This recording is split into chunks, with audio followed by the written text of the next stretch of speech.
Et bonjour, c'est Nicolas de Immobilier Compagnie, je suis super heureux de te retrouver dans cette émission. Et dans cette émission, on va donc s'inspirer finalement on m'a envoyé un fichier audio, t'es peut-être au courant, t'es peut-être pas au courant, peu importe. Et il y a eu une émission qui a été faite, et de ce fichier, j'ai eu l'inspiration. Que dis-je? La voix s'est ouverte, et une muse m'a parlé, et j'ai eu l'idée de faire cette deuxième émission.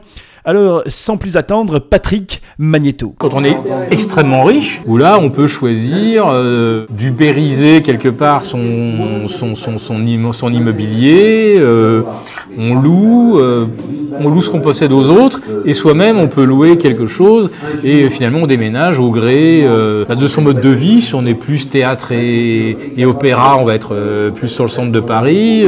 Si on est plus golf et tennis, on va chercher plutôt le sud de la France ou le Pays Basque. Je dis non, non, non, non et non.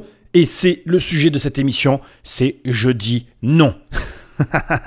Non, sérieusement, comme d'habitude, avant de commencer l'émission, et comme veut l'usage, pense à me laisser une note et un commentaire. Ça m'aide énormément, et surtout, au-delà de tout ça, tu prends le téléphone d'un de tes amis et tu l'abonnes sauvagement. Tu lui dis, tiens, écoute ça va révolutionner tes finances, ça va révolutionner ta façon de penser. Bon bref, tu l'as compris, si tu fais partie de la famille des investisseurs, c'est normal d'abonner sauvagement tes potes à mon émission. Ça me fait plaisir et ça m'aide énormément. Après, comme d'habitude, si tu veux travailler avec moi, si tu veux venir ici dans les studios, tu prends un de mes programmes et tu arrives, tu déboules et on finira ensemble sur l'émission. Et dans cette émission, tu l'as compris, nous allons parler d'ubérisation de l'immobilier. Tu as entendu la phrase, je vais commencer par l'opposition, j'ai dit non et je redis non. Donc là, la personne nous a expliqué que l'ubérisation de l'immobilier, c'était finalement d'acheter un appartement, de ne pas l'habiter, de le louer, d'être soi-même locataire. Et on ubérise donc de cette manière son logement, et je ne suis pas du tout d'accord avec cette définition pour une simple et bonne raison, c'est que pour moi, l'ubérisation de l'économie, l'ubérisation en général, c'est justement la suppression des intermédiaires. Or là, tu rajoutes un intermédiaire entre toi et, par exemple, je ne sais pas. Bon bref, je ne vais pas rentrer dans ce débat, encore une fois, je m'égare, recentrons-nous sur le sujet. Donc je t'ai personnellement préparé aux petits oignons 3 petites façon d'ubériser l'immobilier selon moi. La première, c'est finalement l'agence immobilière, et tu vas voir que je vais creuser dans ce que j'étais en train de te dire. J'ai arrêté de te le dire pour pas un petit peu manger sur ma première partie. La deuxième, nous allons parler des promoteurs immobiliers, et la troisième façon de faire, nous allons parler des appartements de manière générale. Mais tu verras, c'est un sujet fort intéressant, un petit peu what the fuck. J'ai fini par une idée un petit peu saugrenue. Tu me diras ce que tu en penses, parce que ça m'intéresse bien évidemment. Alors c'est parti, nous commençons par la première façon, l'agence immobilière. Et en fait, je t'ai pas tout dit, c'est l'agence immobilière vs Airbnb. Et voilà pourquoi je ne suis pas d'accord totalement avec la définition, parce que par exemple, pour moi, une façon d'ubériser l'immobilier, c'est vraiment Airbnb face, par exemple, à une chaîne d'hôtellerie. C'est là où il y a une grosse incompréhension. J'allais encore dire un mot en anglais, parce qu'en fait, j'écoute tout en anglais chez moi, tu vois. Donc, c'est pour ça que ne crois pas que je suis bilingue. Je comprends très bien l'anglais, mais je le parle pas. Bon, bref, tu t'en fous, ça, c'est ma vie. Voilà pourquoi des fois, tu m'entends dans les émissions te dire le mot me vient en anglais. Voilà, ça, tu t'en fous. Bref, donc, il y a une grosse incompréhension entre Airbnb et une chaîne d'hôtels. Et d'ailleurs, quand tu discutes avec des hôteliers, ils te disent oh, mais Airbnb, c'est pas du tout ce que je fais. Hein. Nous avons de l'immobilier. Eux, non. Mais justement, j'ai envie de les prendre et de les secouer et de dire putain, mais rentre cette idée dans ta tête. Non, ça veut pas rentrer. C'est beau secouer, ça rentre pas. En fait, justement, c'est là le truc what the fuck, c'est-à-dire que Airbnb produit plus de richesse qu'une chaîne hôtelière sans avoir d'immobilier. Et beaucoup de gens ont du mal à comprendre l'ubérisation. Alors, je ne suis pas un puits de science sans fond, mais je vais te donner en tout cas ma vision de ce qu'est l'ubérisation. Et je vais te demander d'y réfléchir. Et c'est là que tu vois que ces émissions sont géniales. L'ubérisation, il y a plein de manières de le voir. Pour moi, la première chose qui symbolise l'ubérisation, c'est la transformation du rapport à l'argent entre toi et ton client. Ton service que tu proposes et le rapport que le client va avoir avec la manière de payer ce service. Alors, je vais essayer de te traduire ça par Uber, parce que pour moi, c'est vraiment la première révolution de l'ubérisation. Pour moi, elle se situe à ce niveau-là, c'est-à-dire que tu sais, quand tu prenais un taxi avant, tu avais ce compteur que tu regardais, puis à la fin, tu devais payer le taxiteur. Et aujourd'hui, en fait, quand tu prends un Uber, tu as déjà payé avant même de monter, et quand tu repars, salut, au revoir, bisous. Enfin, il n'y a pas d'échange d'argent. Et du coup, ton rapport à la personne, il est totalement différent. Presque parce que finalement, tu ne lui donnes pas l'argent, en fait. Et j'ai même envie de te dire que je pense que ça contribue grandement à aider l'expérience client. Ce qu'il faut bien évidemment immédiatement cadrer dans ce que je suis en train de te dire et intégrer, c'est que cela ne marche pas avec tout. C'est que cela ne fonctionne pas avec tous les services possibles dans le monde. Ça ne marche que selon certains services, et encore que c'est discutable. Mais bon, je m'égare, comme d'habitude, je me ressens. Donc ça, c'était la première chose qui, pour moi, dans l'ubérisation, était vraiment révolutionnaire. Et la deuxième chose, et qui est de loin, à mon avis, la plus incomprise de toutes, c'est justement la capacité que vont avoir ces entreprises avec des petites structures agiles à gérer des choses immenses, et tout simplement pour la simple et bonne raison que la production de valeur est déportée. Alors, je vais essayer de t'expliquer ça et tu vas comprendre. En fait, avant, les structures traditionnelle était la structure qui générait tout le processus finalement de création de valeur. Je m'explique. Le meilleur exemple, ça va être encore le taxi. Je vais garder cet exemple-là parce que bon, après tout, c'est encore le mieux. Le taxi, le mec qui était dans le taxi, c'était la personne qui achetait le taxi. Tu montais dans le taxi, c'était lui qui encaissait l'argent. C'était lui que tu devais appeler toi, le client, tu devais faire un signe pour appeler le taxi. Bref, tout ce qui avait attrait avec la production de valeur était lié justement à l'entreprise qui était le taxi. Aujourd'hui, finalement, la première personne à produire la valeur, c'est le client, puisque dans ta poche, tu as le téléphone et à tout moment, tu peux appeler le taxi. Tu n'as pas besoin de le voir. Et à la limite, si tu appelles 3 fois avec le même téléphone un taxi au hasard, tu auras 3 taxiteurs différents. Ce qui est donc très intéressant, c'est que la valeur est portée par le client et plus par l'entreprise. L'entreprise mettant au service du client quelque chose qui permet au client d'impulser la valeur, et après, l'entreprise vient collecter justement un service moins cher puisqu'elle répartit la charge de travail. J'essaye d'être clair, j'espère que tu comprends la réflexion derrière cette forme d'ubérisation. En tout cas, c'est mon analyse personnelle et je trouve qu'elle est très intéressante. Et c'est les smartphones cumulés à l'internet, cumulés à plein de choses qui font que justement, tout ça est possible aujourd'hui. Autre point que je veux souligner ça maintenant parce que j'ai l'occasion de le faire. Je sais que je m'égare souvent dans mes émissions, mais j'aime bien couvrir un large spectre. Une chose qui est très incomprise, c'est que beaucoup de gens aujourd'hui disent oui, ça va être la crise à nouveau, il va y avoir une bulle qui va exploser. En fait, les gens occultent beaucoup de choses, dont notamment le fait que dans l'an 2000, il y avait très peu d'utilisateurs et dont l'absence des smartphones, et qu'aujourd'hui les smartphones viennent pallier à ce nombre-là. En clair, je n'ai plus les chiffres en tête, mais je crois qu'en l'an 2000, un utilisateur valait, je sais plus, non, je vais rien dire parce que je dirais des bêtises, mais la valeur par utilisateur, elle n'a rien à voir entre à l'an 2000 et à aujourd'hui, et c'est à ça qu'on est capable de justement apprécier le fait que ce soit une crise, une bulle ou pas. Bref, je reviens au sujet de base, donc l'agence immobilière vs Airbnb.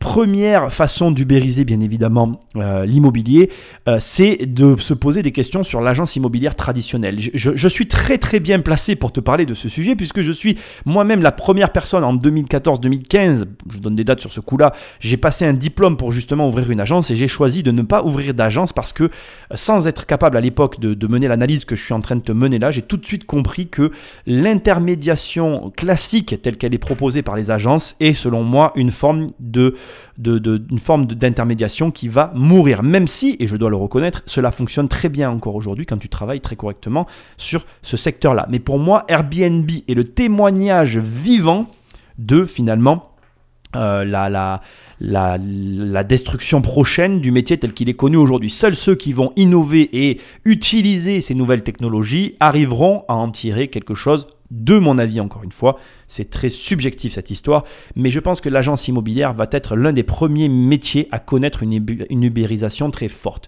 C'est un paradoxe car pour moi, ça reste un métier très en avance sur son temps, dans le sens où un agent immobilier ne fait que vendre finalement un numéro de téléphone, enfin la connaissance d'un marché ainsi que la connaissance d'un propriétaire vendeur, mais cette connaissance va devenir de plus en plus accessible parce qu'elle ne nécessite pas l'intervention finalement d'un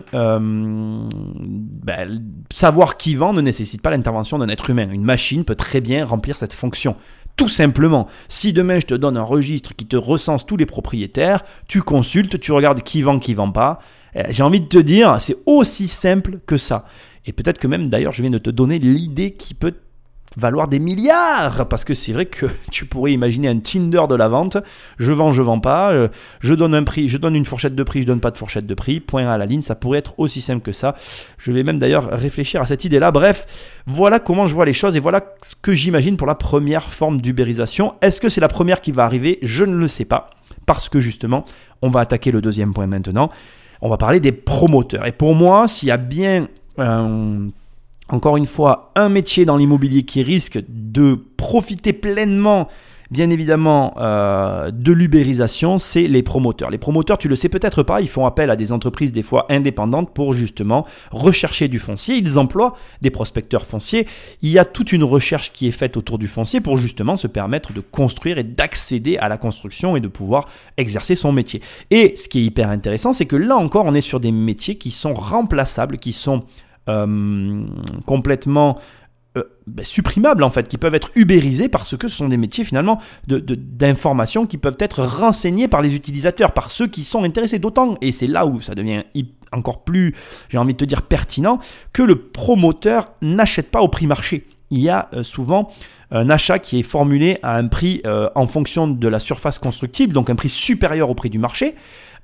Et du coup, c'est fort intéressant pour le vendeur. Et cette notion qui vient s'ajouter est une motivation presque supplémentaire qui me fait dire qu'on est sur un des métiers qui, à mon avis, sera, c'est un pronostic personnel, j'ai horreur de prédire l'avenir, mais pour moi en tout cas, c'est un des métiers qui est tellement niché, si tu veux, en fait, que d'ailleurs, si je devais développer une startup, je commencerais par les promoteurs avant de m'étendre aux particuliers, parce que l'attrait financier, le ticket d'entrée, le ticket de paiement, enfin bref, tout ce qui est à ce niveau-là est vachement plus intéressant pour finalement l'utilisateur qui va porter la valeur et qui va mettre son bien à la vente qu'un particulier lambda. Et à partir de là, tu commences à comprendre bien, tout simplement tout l'intérêt qu'il peut y avoir à créer ce genre de fichier et donc à supprimer tout un pan de travail, de métier, parce que les prospecteurs fonciers, pour moi, sur le moyen long terme, n'existeront plus non plus. Après, tu vois, c'est là où je vais quand même faire encore une petite parenthèse, c'est là où l'ubérisation, elle est un petit peu dommage, c'est qu'il y a des métiers qui sont cool quand même. Moi, prospecteur foncier, c'est un métier cool, enfin, c'est un métier intéressant, tu cherches des... Tu sais, c'est un peu comme un détective, sauf que là, tu cherches des terrains constructibles, tu regardes pourquoi c'est bloqué.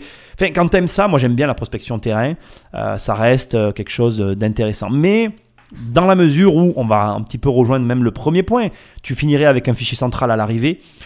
J'ai presque envie de te dire que tout ça se regroupe en un seul point, mais aujourd'hui, en tout cas au moment où je fais cette émission, c'est quand même bien deux points différents. Ce qui nous amène au troisième et dernier point, qui est de loin le point le plus what the fuck que j'avais envie de développer ici. Et je vais commencer par le développer par des pratiques que tu connais déjà, qui sont des effets de mode un petit peu et qui sont en train de vraiment se développer. Si je te dis co-living et coworking, à quoi tu penses? Oui, tu penses bien évidemment au regroupement des gens dans des logements. Donc, c'est-à-dire que aujourd'hui, on assiste vraiment, réellement à l'achat de biens par des fois plusieurs personnes ou par une seule personne qui repropose ce bien à d'autres personnes via des locations temporaires. Et là, tu touches du doigt déjà des phénomènes qui sont vraiment en train de se mettre en place et qui, en plus de se mettre en place, se répandent à grande échelle parce que, entre les petites structures agiles qui veulent minimiser leurs coûts et les créations d'entreprises récentes avec cette grosse vague qui arrive de nouvelles personnes qui créent, c'est que les faibles coûts sont recherchés par un grand nombre de personnes et du coup, on se retrouve avec une forte demande sur ce type de projets qui sont vraiment en train de se développer à grande échelle. Alors, comment ubériser un appartement? Eh bien, tout simplement en inversant la vapeur, parce que c'est ça après tout l'ubérisation, et en imaginant tout simplement que un appartement serait détenu par 100 personnes. Essaye d'imaginer que demain, On est un logement que nous partagions par 100 personnes. Tout de suite, d'abord, le prix ne serait plus le même. On va imaginer, bon, on va pas prendre un prix, tu sais, je vais pas prendre 100 000 euros, sinon c'est un petit peu ridicule. On va imaginer un appartement à 348 000 euros, d'accord? Et on le divise par 100 personnes. Tout de suite, nous n'avons que 3 480 euros à donner chacun, ce qui n'est rien du tout. Mais ça présente un avantage hyper intéressant, et ça, aujourd'hui, c'est la numérisation, c'est le système qui permet ça. Ça présente l'avantage non négligeable d'accéder à des placements financiers équivalents à la bourse. Ça présente l'avantage d'accéder à un placement financier régulé, encadré, de la même manière que les marchés financiers, ce qui n'était pas envisageable avant. Et pour moi, l'ubérisation de l'immobilier pourrait aussi passer par ce genre de système. Alors c'est plus dur à imaginer parce qu'aujourd'hui, nos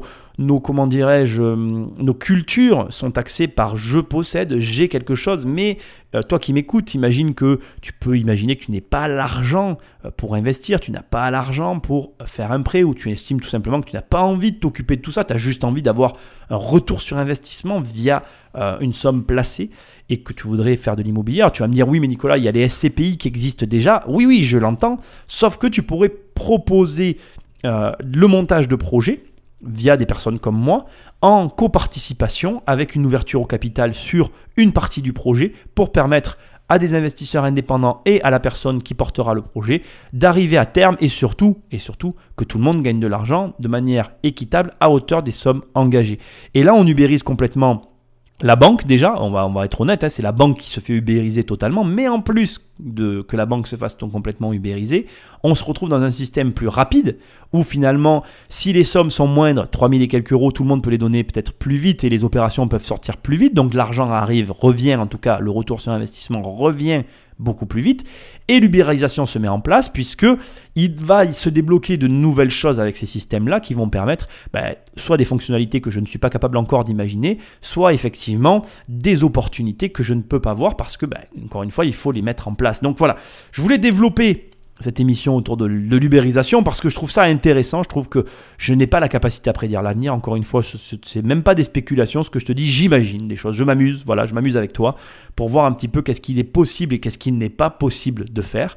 J'espère en tout cas que tu es intéressé par ce genre de sujet, si c'est le cas, n'hésite pas à me donner ton avis, me transmettre tes idées sur la question. Peut-être que je n'ai pas couvert complètement le sujet de l'ubérisation, d'autant qu'il existe plein de choses. Aujourd'hui, tu as des startups qui rachètent des maisons, tu as d'ailleurs des systèmes déjà qui existent de financement participatif qui permettent à des promoteurs de sortir des projets beaucoup plus facilement qu'en passant par une banque.